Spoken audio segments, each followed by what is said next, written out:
What is up, my friends? You are very welcome along to this late edition of the Anfield Agenda News Roundup. We're going to take you through some of my thoughts from tonight's game against Aston Villa. We're going to give you some quotes from Arne Slot. And of course, we're going to have that difficult conversation about Darwin Nunez and his future at Liverpool Football Club. So all of that to come up over the next few minutes. But as always, we want to know your thoughts. So do let us know in the comment section.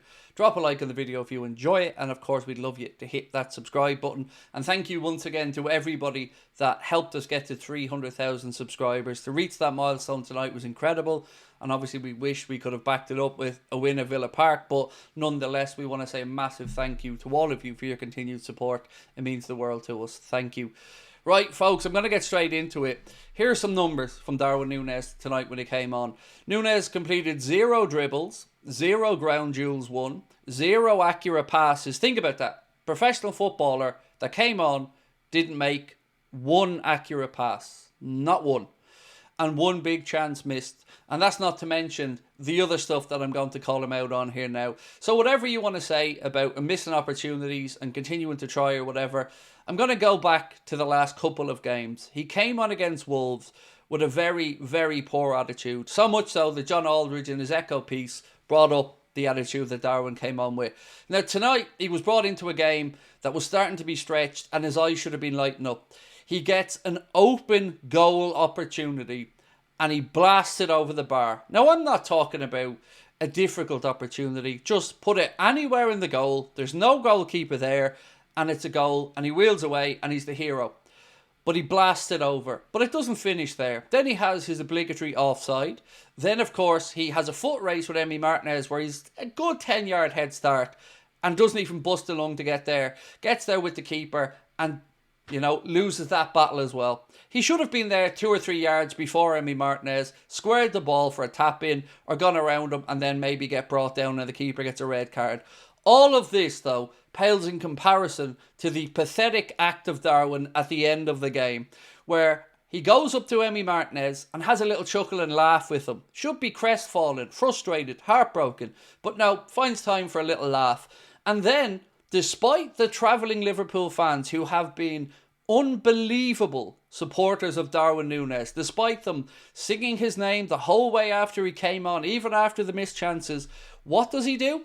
He runs off on his own away from the players when they go over to applaud the travelling fans, the very ones that sang his name. So that is the reason why Darwin Nunez, in my opinion and in many Liverpool fans' opinion, should not be on a pitch for Liverpool Football Club again. Because that was disgraceful. That was unacceptable. And this has got nothing to do with anybody but Darwin. Darwin is the reason for Darwin's poor form at Liverpool. Fans have tried to get behind him. Fans have always tried to get behind him. But he's sulky. And today, he just stuck 2 fingers up to those fans that continue to back him and sing his name.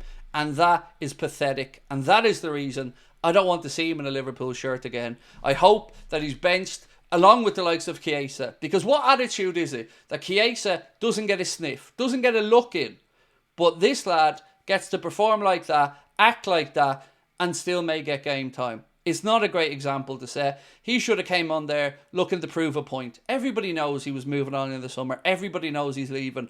Put yourself in the shop window. Work your backside off and prove that you deserve a move to a big club. He didn't do that. His attitude sucks and he shouldn't play for the club again, in my opinion. As harsh as that sounds, I'm done with him and I'm not on my own.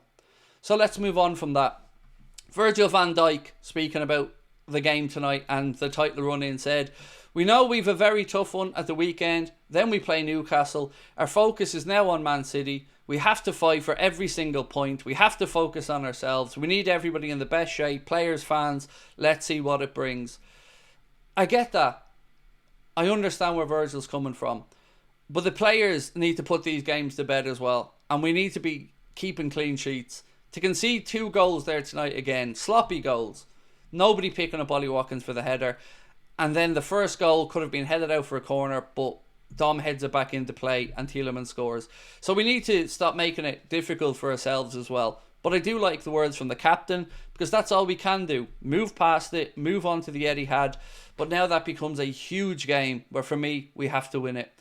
Also from Virgil, he said, we tried everything tonight. Unfortunately, it wasn't enough for 3 points. Credit to Aston Villa, made it very difficult for us. Now we move on. We have to keep fighting, keeps going. Let's see what it brings. Arne Slot, about Conor Bradley's knock tonight, he said, you never know what it is. If a player goes out, it's never good. And of course, he went on to say then he would have loved to have kept Trent on, but was substituted for fitness reasons. For me, great that Trent got his goal, but that jogging back when he gave the ball away and it was played over his shoulder by Mings, who he gave the ball to, and jogging back with his hands on his hips basically, is pathetic. It's not good enough. You should be busting a gut to get back there and make up for the mistake that you made. And this isn't a once-off with Trent. He did it against Real Madrid in the past and he's done it many other times. But he did improve in the second half. He needs to get his head right because he looks a little bit muddled up at the minute. He's a human being. I understand it. Lots of talk in the media about moves, his contract situation up in the air. But this is why we keep saying as fans, we want these contract situations sorted for clarity, because this situation is going to continue to help nobody. Speaking about the formation, our manager had this to say: I think it did work if you look at the amount of chances we created and how we played the game. It wasn't smart to play Diaz 90 minutes again, the same way I had to take Jota and Trent off, both coming back from injuries.